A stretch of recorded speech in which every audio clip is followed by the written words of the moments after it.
silangan at kanluran, ikaw pa rin ang patutunguhan.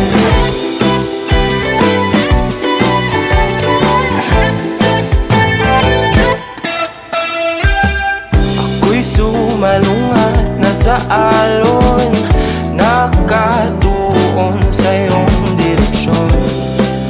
Ang tugon sa aking pag-ahon, napadpad sa kailaliman ng karagatan. Ika'y nakita at